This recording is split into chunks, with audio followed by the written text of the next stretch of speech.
Thank you very much, and thank you for that great message, Reverend Canon. So good afternoon once again, ladies and gentlemen, friends.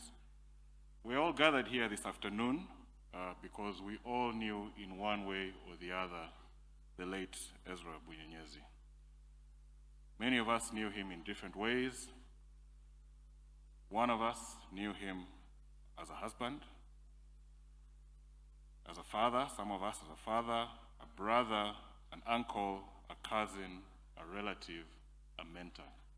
But what is most common is all of us knew him as a friend. I would like to think that wherever Ezra is today, he's in a better place, and he's looking down at us as we remember him. And I'm sure that the family, and indeed all of us, his friends, would like to remember him as he was, as we knew him. And that is boisterous, caring, fun-loving, humorous, and the many other ways in which we knew him. So I would like to ask that as we sit here today and think of him, we think of this occasion today not as a mourning occasion, but as an occasion to celebrate his life. I'd like to invite a few people here to talk about him. I know that many of you would have loved to have the opportunity to say something. However, time is tight. We have been granted 30 more minutes by the church, and we're very grateful for that. So we've been able to accommodate a few more speeches than we would have otherwise had. However, I would like to request that whoever comes here to speak, speaks for 5 minutes maximum so that we don't get embarrassed by the church, because there's another service starting at 5 o'clock, and we don't want to have to be kicked out. So like the Reverend Canon has challenged us this afternoon, let us be good stewards of time.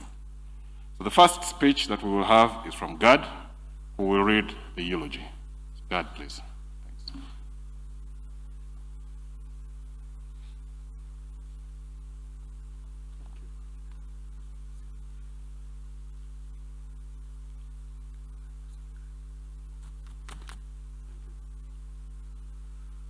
Good afternoon. The life of Ezra Bunyenyezi, 1944 to 2020. Ezra Bunyenyezi was born on December 12, 1944. His parents, Reverend Canon Johanna Bunyenyezi and his wife, Canon Ida, were leaders in the Great East African Revival Movement, whose brand of evangelical Christianity swept across the region from the 1930s. He was the brother to Miss Mary Bunyanyasi, the late John Wycliffe Bunyanyezi, the late Colonel Jack Bunyanyezi, the late Emmanuel Bunyanyezi, the late Winnie Bunyanyezi, Miss Ruth Bunyanyezi, and Mrs. Anne Karasani. Ezra was the fifth of 8 children in this deeply devout Christian family. In 1952, the family moved back to Uganda, where an evangelical community had grown up around the Namtamba tea estate. It is there that Ezra will be buried on December 28, 2020. Ezra went to Namtamba Demonstration School and then Kitante Senior Secondary School in Kampala before embarking on his journey as a lifelong entrepreneur. He joined Publicity Services, an advertising agency where he worked as an account executive. On September 1st, 1970, he started Uganda Travel Bureau, the first of the great businesses he created. In 1980, he went into exile and became active in the NRM resistance circles in Nairobi. In 1986, after the NRA captured power, he moved back to Uganda and resumed Uganda Travel Bureau, which, once more, became the leading travel agency in Uganda.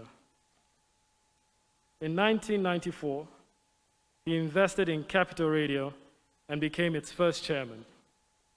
Capital Radio became the leading FM radio station in Uganda, and in 2000, Capital started Kiss FM in Kenya in partnership with local investors. Kiss was the first brand in the stable of Radio Africa, now a leading media house in Kenya. In 2004, Ezra continued his entrepreneurial journey and moved to Kigali, where he started Rwanda Travel Bureau. He also set up Alliance Insurance Brokers and helped the government design the regulations for private insurance brokerages.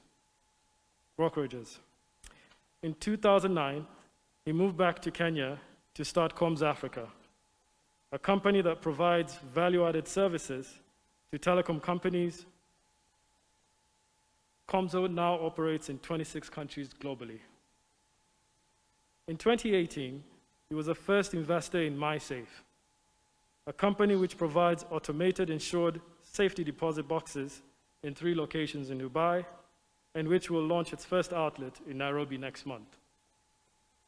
Ezra was an avid golfer, a former chairman of Kampala Golf Club, a former president of Uganda Golf Union, a former president of Kigali Golf Club, and a life member of Muthaga Golf Club. Ezra was a passionate Rotarian and served as a past president of the Rotary Club of Kampala. Ezra loved people, and people loved Ezra. This cut across all ages. Ezra had friends from all walks of life. Ezra married Chantal on November 1st, 1980, and they had just celebrated their 40th wedding anniversary.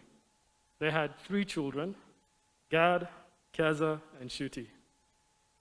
Ezra was diagnosed with carcinoid syndrome in 2016 and underwent treatment in Kenya, India, and South Africa. Despite his illness, he continued working and actively looking for investment opportunities. However, in October this year, his illness intensified, and on the afternoon of December 18th, he passed away in his sleep at the Aga Khan Hospital in Nairobi. His wife and children were at his bedside. It is incredibly difficult to fully encapsulate Ezra's legacy. However, to have known Ezra is to have known a heart full of kindness, a spirit of generosity, and a will full of resilience and determination. Ezra's remarkable ability to bring people together, his storytelling, and his thunderous laugh will be truly missed by all who knew him. Before I sign off, I'd like to say a few words about Ezra as a loving father and a loving husband. Please bear with me.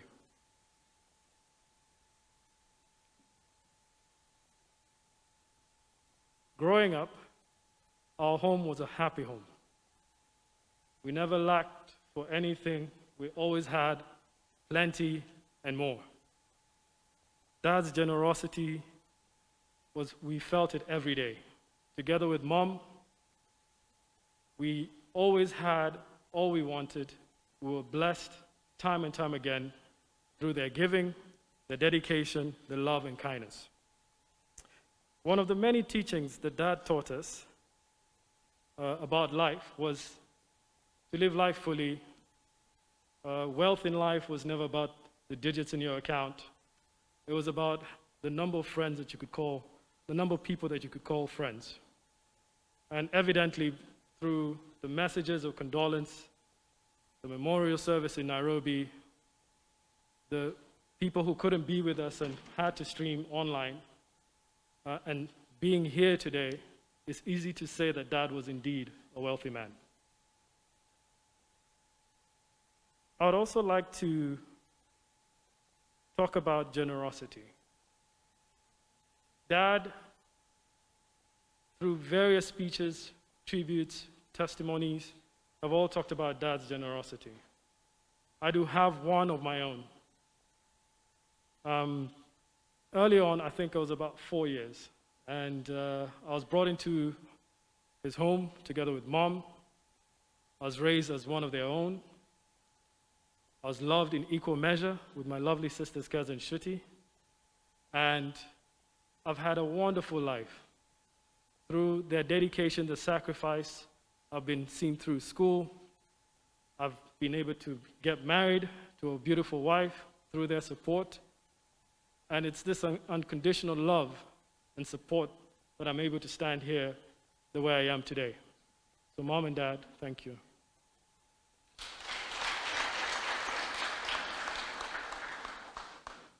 I'd I'd like to start by giving thanks to Mom.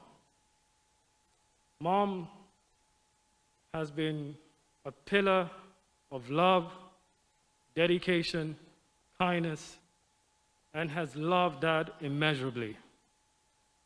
Their 40 years of marriage has been a chapter in what true love is, has been a story of kindness, dedication, and when people talk about the many stories of Dad's greatness, I would like to add that for every great man, there's a great woman alongside him.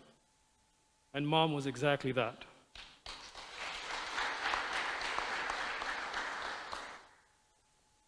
I would like to talk about how Mom looked after Dad in his time of need and suffering.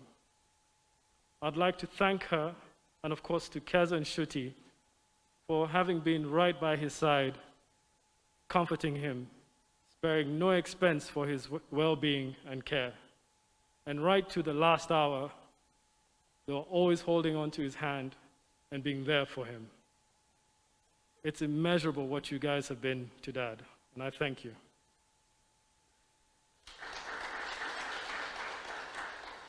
I'd like to talk about Dad. I want to give thanks for his life, for the colorful life that he led, and we'll miss so many things about him. He opened his home, his heart to so many people. We always had friends who we now call friends, and family who would come be with us and support us. And one of my fond memories of Dad was how he was a master storyteller. We would be together, and when you heard, or when he would break out and say, "Let me tell you a story," people would shuffle their feet, sit on the edge of their seats, and hang on to his every word until a punchline was delivered. The whole house would erupt in laughter. That is something that I will always miss about Dad. Dad, I want to thank you for the life you led, for the wonderful husband you were to Mom, for the loving father that you were to us. You gave us plenty, you were generous, you mentored us, you encouraged us to be the best versions that we could be, and we'll be eternally grateful for that. I know now that you're in a better place. I also feel that heaven is in a better place with you in it. When you see our grandparents, Mama Mukuru, Mama Fina, Auntie Enid, I'm sure they're all singing to Kutendereza, welcoming you to heaven. When you see Uncle Emmanuel and Uncle Jack, give them a warm hug. Tell them it's been many years, but we still remember them fondly. Uncle Emmanuel's essence of a gentleman, and Uncle Jack's teachings of songs and games when we were growing up. We will miss his sharp sense of wit. When you walk down the fairways on the back nine, heading to the 18th hole, keep your cool, eye on the prize, but don't let Uncle John beat you. To our dearly departed cousins, Nelson, Nicole, Akaliza, Jimmy, Fredo, and Stephen. Tell them that we still have fond memories of them as it were yesterday. We love and miss them dearly. To Auntie Winnie, go easy on her with the jokes. Tell her, give her a warm hug. Tell her that we love and miss her dearly, and we see her star shining brightly every night. To all our dearly departed family and friends, it is now their turn to shuffle their feet, sit on the edge of their seats, and hang on to one of the many stories you will have in store for them. It is well. Until we meet again, rest in peace, Dad.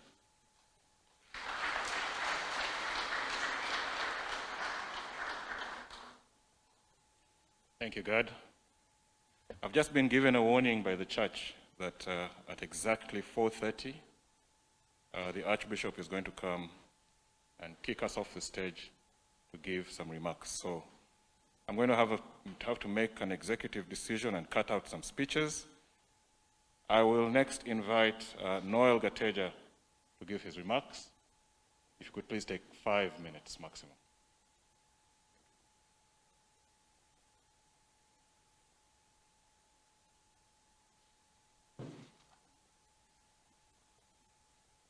Good afternoon, family and friends. This is just a little chapter of Ezra growing up and what he did and what made him what he is. Ezra was my cousin.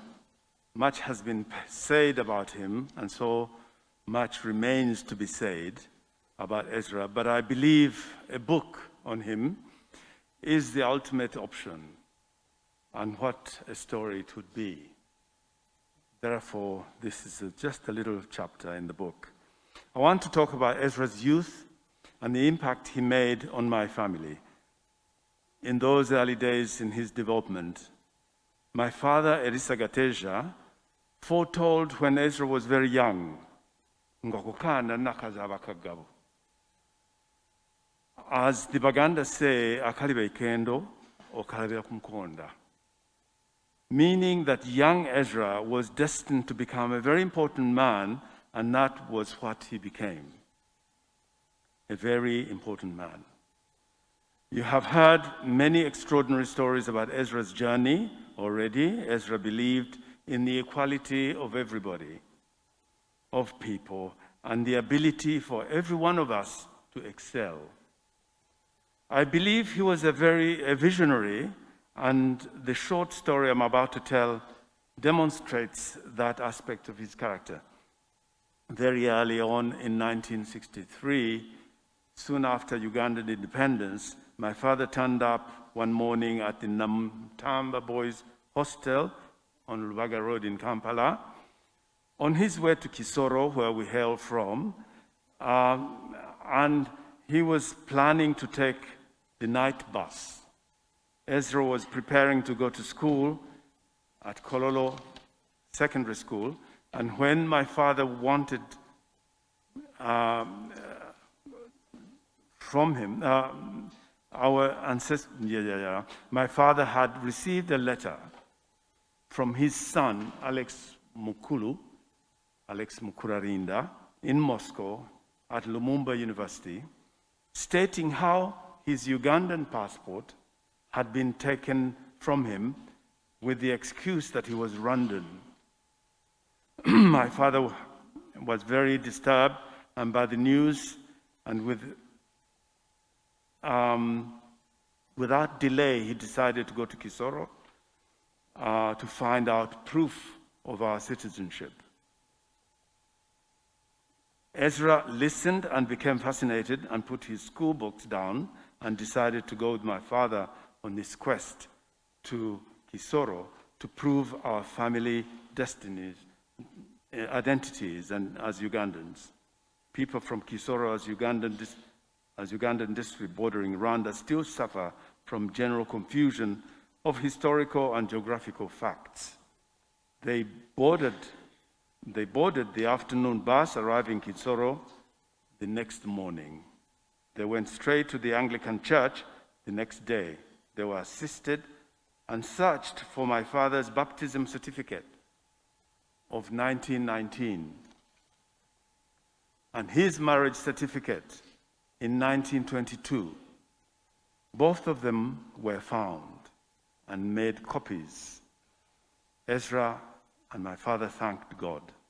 They took the evening bus the same day and arrived in Kampala this next morning. Ezra decided to help my father in the 2 days to the end by going to the Entebbe Ministry of Foreign Affairs and arranged for the validation of my brother's citizenship and to be communicated to the university in Moscow. With Ezra's help, our family has proof that we are Ugandans. And these very documents have recently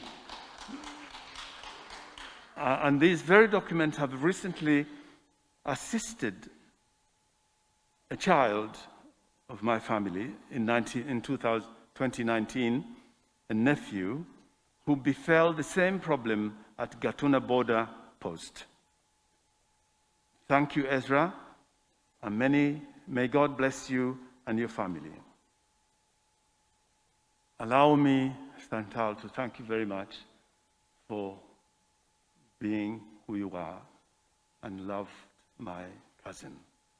Lakini sitasahau marafiki wetu wengi sana Kenya ambao tulikuwa nao saa zote na marafiki mengine South Africa, Kigali. Hao ni kama ndugu zetu na tena tunawakumbuka. Hao warafiki wamefanya vitu vingi kwetu na urafiki na upendo mwema. Asanteni sana.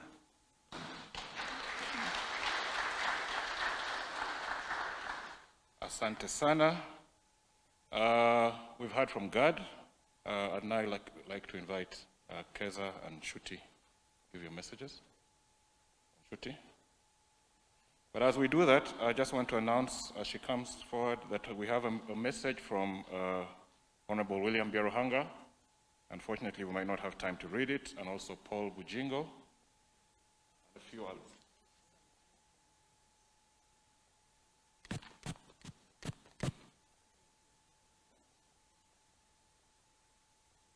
Hello, everybody. My name is Nshuti, and I'm Ezra's baby. I would like to start by thanking you, my family, Keza, Gad, Chebet, Mommy.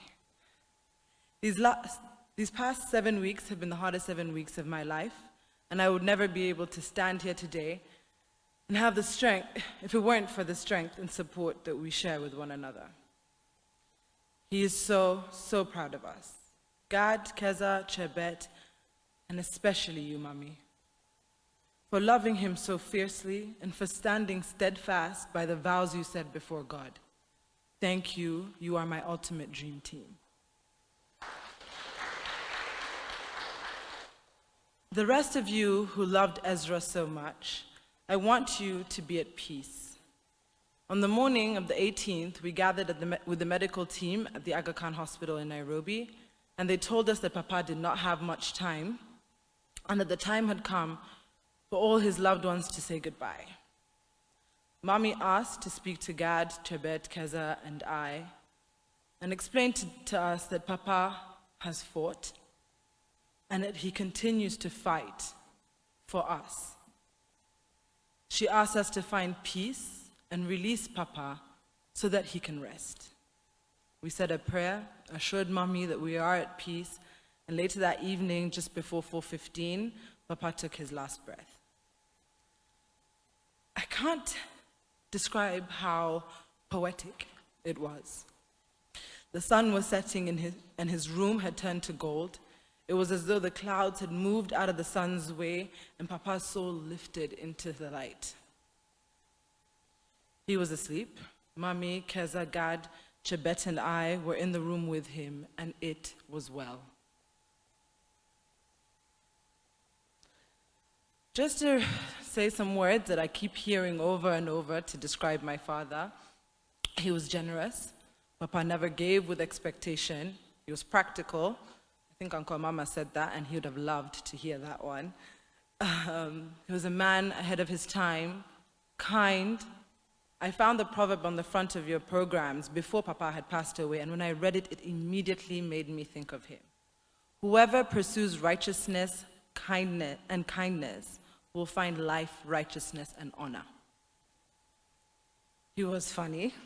We will miss all his stories, hearing his laugh echoing down the lobbies of hotels around the world. From his golf jokes to some of those risque ones that Mommy and the clergy probably don't want us to repeat. He was wise, a true Pan-African. Papa knew his history and dedicated his entrepreneurial life to the betterment of Africa. I never thought I'd miss how he'd run down the stairs crack of dawn and knock so loudly at my door. Shoti! In other words, get up and make something of your day. Papa was humble. He had friends from all corners of the globe and all walks of life. He always told us that the African home is elastic and there is always more room for love. And he was the ultimate gentleman. I saw this in the way that he loved my mother. At the Aga Khan, people would confuse mommy for our sister, saying she looked too good to have kids as old as us. Keza would respond, well, she has a good husband. He treats her right.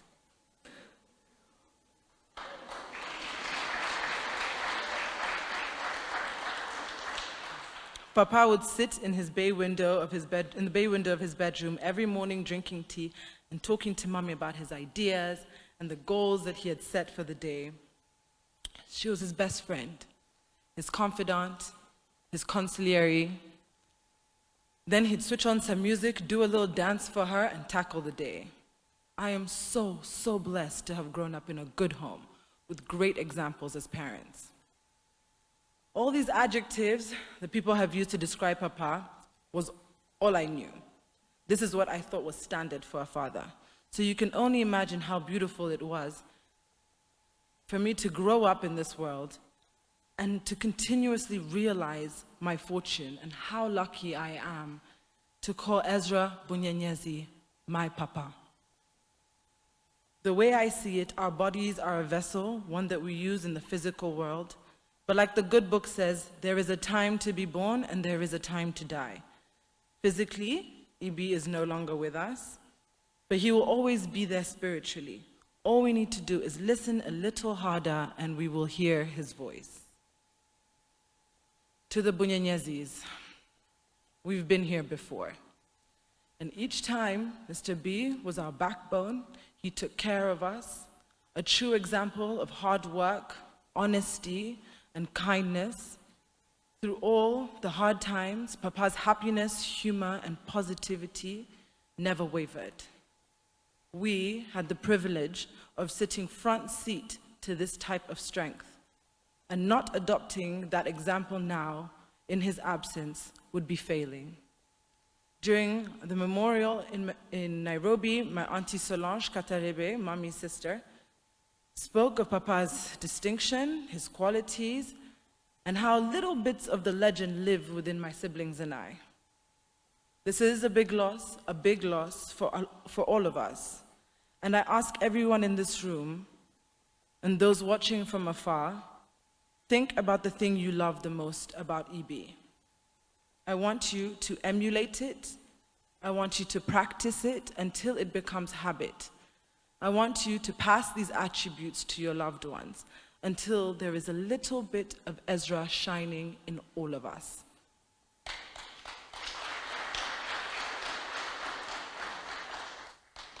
To the timeless, legendary Ezra Bunyenyezi, thank you.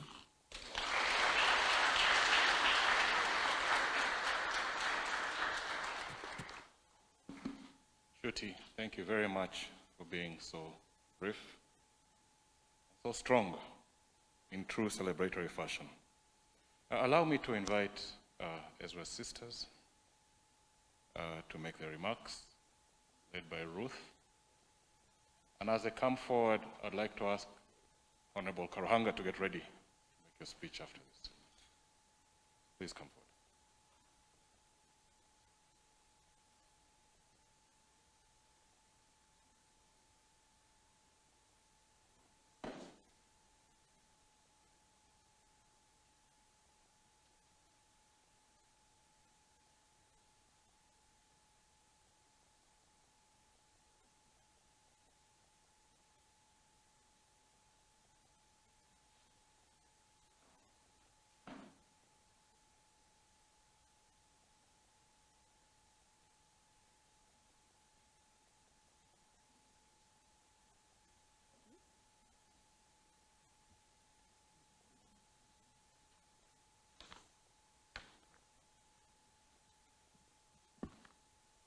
I greet you all in Jesus' name.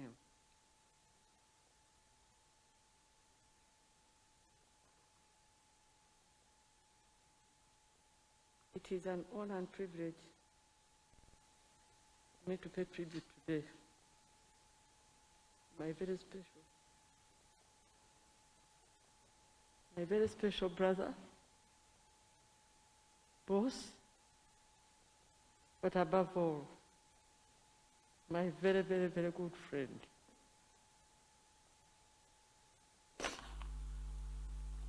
They've told you about when Ezra was born and where. I stand here as a sister who was the closest as we were growing up. In fact, Mary and Anne should remember very well. As siblings, we are always fighting, me and Ezra. We fought, and fought. Every day, like I followed so many boys, so when I came, my sister Winnie followed Ezra, and she was like a queen. When I was born, reception was over, I joined the boys. And Ezra said, aha. He removed my nails, did everything to torture me. We fought always. Did we know that we would end up becoming the best partners in the travel industry?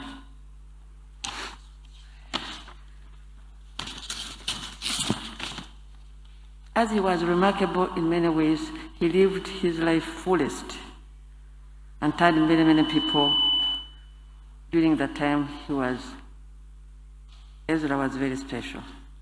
As I began to reach out for the right words to express the thoughts about my brother Ezra, I remember many valued, meaningful roles of that Ezra throughout of his life. As a family man, Ezra loved his family profoundly. He was a devoted husband, son, father, uncle, brother, and a friend. Looking back, he was always a family man. Growing up, my father could always figure out when there was something wrong. Anytime he would just come and say, he would come from work and say, and where is Ezra? Because he thought always Ezra was the one causing chaos at home. But Ezra proved to be the opposite. He was always innocent. Ezra took all of the roles in his life to heart and to strive, to honor, to support, to guide, and most importantly, provide, protect, and cherish his family. He was at his happiest when he was surrounded by his family, and during those times, the life was always wonderful. EBB was a good friend to many. He could be counted on and depend on always. Whether he needed simple advice, an apathetic ear, a shoulder to lean on, companionable silence, a listener if you really needed it, he was there, ready to support, willing, and good fun. As I look out to face the beautiful church, as I see many family members and friends, I know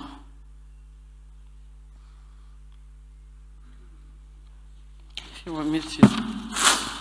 Sorry.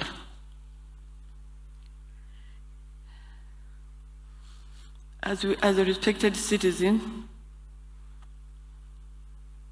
EBB shared his expertise with everyone who would listen. He worked hard, consistently, and he remained a student of life. My brother never stopped learning, especially through his loving wife and children. He never sat back and became complacent. He did examples every day. He was a good businessman and he made most of it. He was very visionary, invisible, and always thinking about next step. He started teenager dances during the young holiday started dancing during holidays and sold advertisements in papers, ended up working with Kivuka Musoke advertising agency. When Idi Amin expelled the Indians, Ezra took over his friend's travel agency, and he named it Uganda Travel Bureau, which is still highly respected and trusted by many of you. One of the most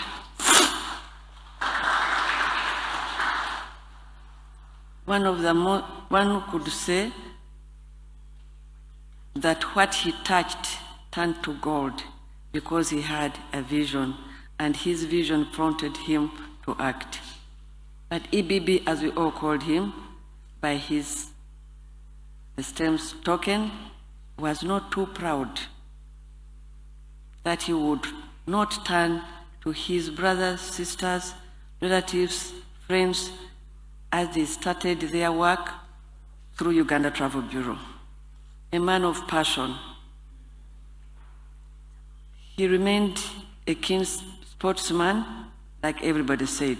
Spiritually, Ezra, my beloved brother, loved God. We all knew him as a very private but loving man whose quiet faith, who those quiet faith guided his action, words, and deeds. He was a true Christian. He strove always to be the best he could, be family man, entrepreneur, brother, friend, a champion to others. I'm so grateful that I was able to come and spend time with him when he was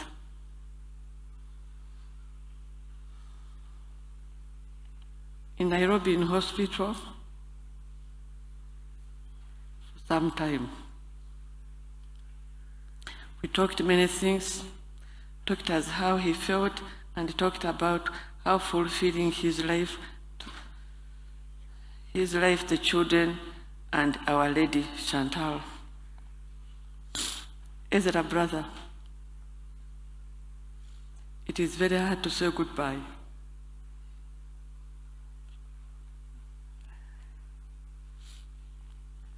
Say goodbye, so we will just say so long. The pages, I'm sorry. The pages of your book will never be closed, just as pages of John, Jack, Emmanuel, Winnie, Mom and Dad pages are not closed either. Ezra, leave your amazing legacy behind, 3 children and one handsome, brilliant son, They are your legacy. Through them, you leave this world a better place than when you found it. And for you, I beg you all to be proud of Ezra.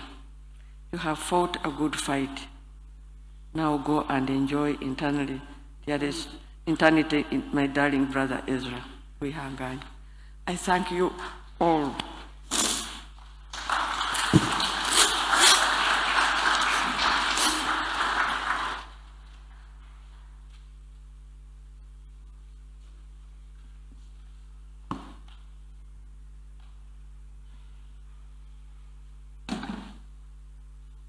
Thank you, Ruth. Thank you, Mary. Thank you, Anne. Ambassador Elly, Karuhanga, as you make your way to the podium, I'd like to announce that there is a message to the family from President Uhuru, which was to be delivered by Ambassador Catherine Mwangi. But because there's not much time, I'll propose that she hands over the message to the family. Thank you.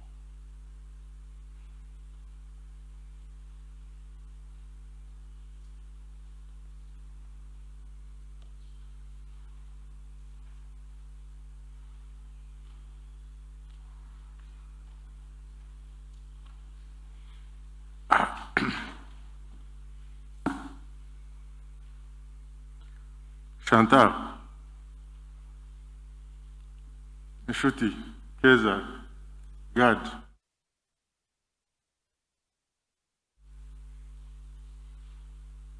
my sisters, the Bunyanyasi family, fellow mourners, I want to make a confession. I am a very weak person. So if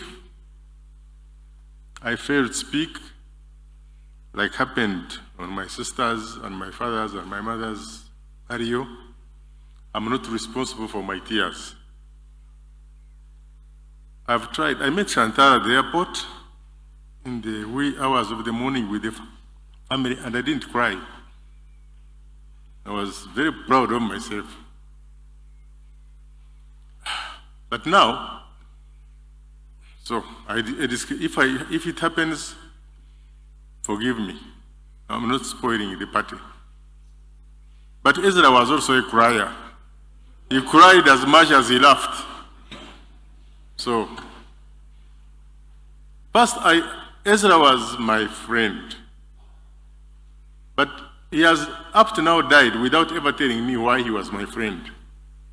Me, I knew why he was my friend. Because, like you were his friends because you know why you liked him. Those same reasons you liked him are the same reasons I liked him. What I did not know is what he liked in me because I didn't have anything Ezra type. But I was always, 50 years ago, I knew this man. I knew him when he was a boy. He must have been about 20, 24. I met him at the Grand Imperial Hotel. There used to be a veranda there where young people used to be. They would start around 10 a.m., drink coffee, drink beer, and the young girls and the young boys would always be there. So for us who had just arrived in Kampala, green, Ezra was an experienced socialite, and I think he was the leading star in Kampala.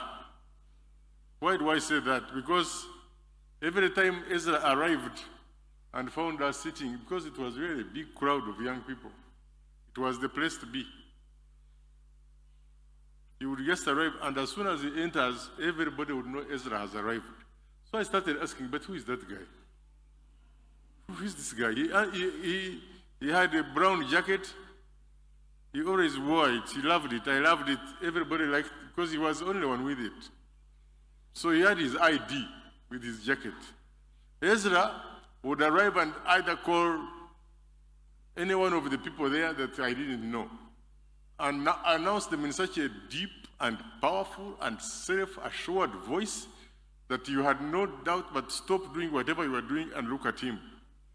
And then he would walk, and he had a way of walking which was very unique and very stylish.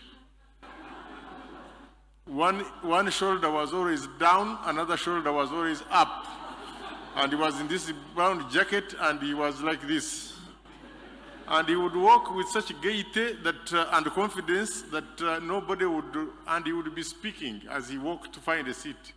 But before he could find a seat, he would name all the waiters by name, and he would call so-and-so, I've arrived. And they would bring my thing, and they would bring his beer, and he would sit down with the company he wanted. This was going on every week, every Saturday, Sunday. Then Ezra started showing us that he was a true revolutionary. He must have started that these young people need entertainment. This is not enough. So he started a young people's club in Mengo. There was a nightclub there. What was it called? New Life. So he took kids, young people, to dance during the day. So the dance would start at 2 and would end at 5. And Ezra would release all these kids back on the street to go back home. So he has always been interested in young teenagers. Ezra then, somehow, I don't know who finally broke the ice, but I found Ezra. I think it was in a night, it was in a party. And he gave me a lift to the university because he had a car. For us, we were hitchhiking. So he dropped me at Makere at North Control. Since that time, people thought that he was a student at the university because he always came for me. He always hung around, he always met my friends. He just was always with me. And we have never parted since that time. Ezra is my twin brother. I think he's my Siamese brother. I think we are joined by the hip. And now my hip is hurting to the extent that on the 23rd evening, Sarah was not there. And I fell in a bathroom. And I thought that I had broken my hip. I went and did an x-ray, and I found that I didn't have a fracture. But my hip, my Siamese twin had left me with this hurting hip. And that happened. I almost lost control of myself. Ezra, Becca, Wihanganye, Bunyenyezi introduced me to an amazing family before you came, Chantal. I met the Bunyanyazis, your children of Reverend Canon Yohana Bunyenyezi and his wife Ida, who spoke every language in the book that I never expected her to speak. She spoke Swahili, she spoke Luganda, she spoke Runyankore with perfection, she spoke Kinyarwanda, which was her mother language. She spoke other languages in Congo. That lady, God bless her. That family, God bless them. Before they died, they called me and told me. Reverend Yakana called me and took me in Ezra's house. He was in the room, he was coming to the end of his life. And he sent a message. We were there patting me and Ezra and others. He said, call me Elly. I entered his room. He said, Mwana wanje, ichara. Ahangaha. Come and sit near me on my bed. I sat on his bed. Then he said, Ninza kugambira omulunyankore. I'm going to talk to you in Runyankore. I know that you are my son. You love Ezra. Ezra loves you. Please look after him when I'm not here. So I came out, I told Ezra, I'm your father. Ezra and I saw many things. Ezra and I traveled far and wide. Ezra and I met many friends, made many friends, made young friends, made high and low friends. Then, my God, came Chantal in our life. We chased Chantal. Ezra did not see Chantal's face when he decided to marry her. He saw her behind. Behind in the sense of from the head backwards. So he did not, he was at the Intercontinental, and Chantal passed by with her Kenyan girlfriends at the university. And when he saw her like this, he said, I will marry that girl. So then I came along, I said, when I saw the face, I said, oh my God, Ezra, we hang, okay? No, when we say, why hang, murra? You have now climbed the stars, you fall down from the mountain. Now you cannot, that one, Ezra, that is not our class, my friend. No, he said, then I told him, God bless you, but you try.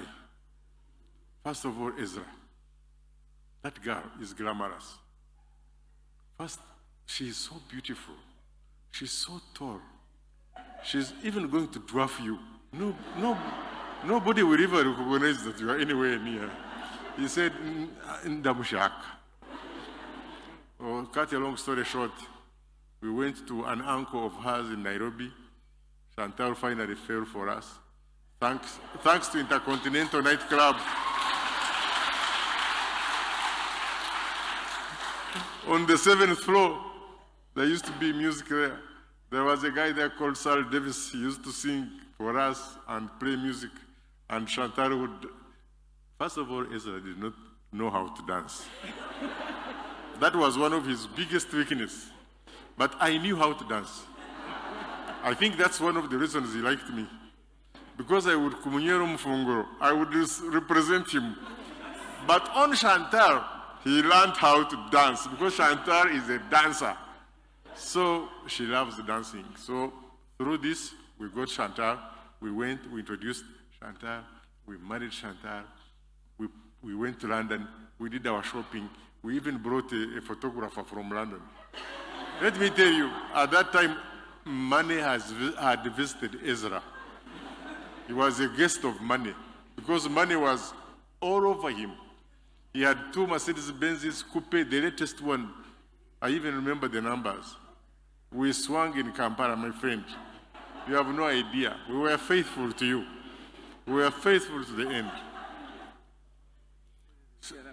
Ezra got married.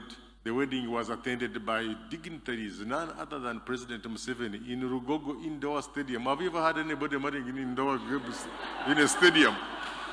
We married in a stadium because of the population. The President Museveni attended and graced the occasion at that time in 1980. Good gracious Lord, we were in the middle of a very seismic political struggle.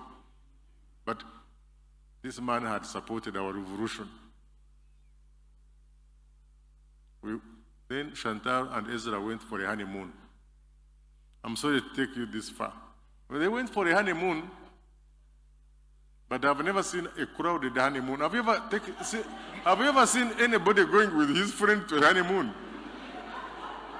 As Stella and I, and our friend Andrew Tend and his wife, he said, "Come along, let's go to the honeymoon." I said, "What nonsense is that?" Off we went to Bujumbura, where Chantal had her relatives, to the honeymoon. And we had what we call Bonane there, end of the year Christmas. From there, we went back to Intercontinental, where we danced with Sarah Davis. And then we went to Mount Kenya Safari Club. On top of Mount Kenya, there is a very beautiful lodge there. We have a lot of lovely, lovely photos of these young women. And we had a good time in our honeymoon, in our combined honeymoon. Meanwhile, of course, I had been his best man. Then we had this person, Chantal, even if you don't do anything for us, the fact that you produced Keza and Rishuti and now look after God is enough for me.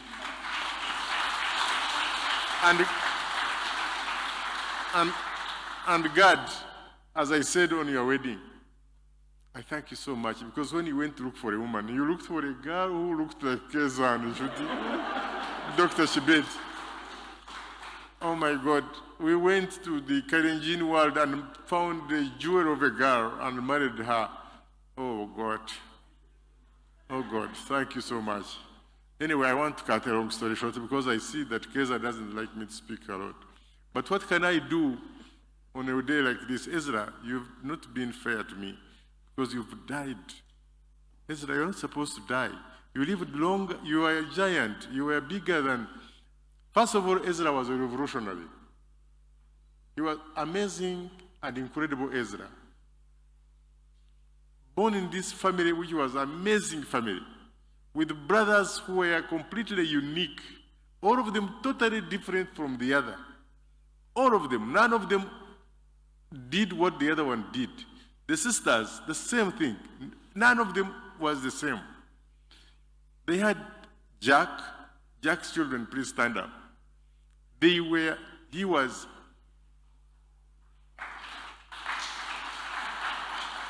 and grandchildren. Jack was, one day I brought my mother from our village in Nyabushozi. When we reached Rakai, we found there a roadblock, and they told us all the cars to stop because there were people coming from heaven and falling down. They were paratroopers. Me, I knew the word paratrooper. I told my mother, look at people falling from the sky. She said, "Ay mawe, abo beiningina baba, do they have a mother who allows them to fall from the sky to the ground?" And we didn't know even how they fell, because they fell, the parachute opened when we could not see behind the shops. Jack was a paratrooper. At that time, when planes were not popular, Bunyanyasi had a paratrooper. Then there was John. John, university graduate, in North Control, he came with a motorcycle and dropped it on top of the floor. We had had an earthquake in Kasese. Many people had died. We thought the earthquake had come. He drove the motorcycle from one end to the other. We thought it was an earthquake. My God. Everybody who had we all ran out naked, and those who had brought people who were not supposed to be there were all out with them. But he was a footballer. He played football for Uganda. He was a striker. He was Messi. And as I told people one time, it was John Nampira, Bunyanyasi Nampira, goal! We won the Africa Cup, Gospel Cup. The Bunyanyasi's children were amazing. Then there, of course, there was Emmanuel. John's children, please stand up.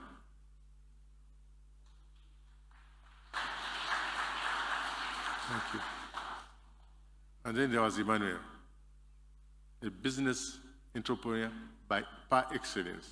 He dominated the cargo and logistics industry. My God. And then there was Ruth. She has the best handwriting. If she writes an air ticket, nobody can leave you in an aircraft. She has been part of UTB. She still works for UTB. She's still our sister. Nunu, please stand up. She's outside. Then there was Anne. Still here. There is Anne. She worked in the World Bank. This family is an amazing thing. World Bank Executive Secretary. She is there. She's there retired, earning a lot of money. If you see Anne, I was with her at school. We share a birthday. Then there was the late Winnie. A person who went to Germany, spoke Germany, took me to a restaurant where they served food which is not cooked, namely meat, which is wet, dry. They cut it there and give it to you. She spoke German. She was a friend of the princes of Germany, the presidents of Germany, billionaires. These people, the Bunyanyasi people, then there is Mary, our grandmother, our sister. Oh my God. Have I forgotten another sister? No, let me try and stop. The family that introduced me to adopted me as their son. I became a brother. I became a twin brother of Ezra. I was accepted everywhere. Then came the revolutionaries. Ezra was a revolutionary. He supported the movement. He gave us a car. He gave us praises.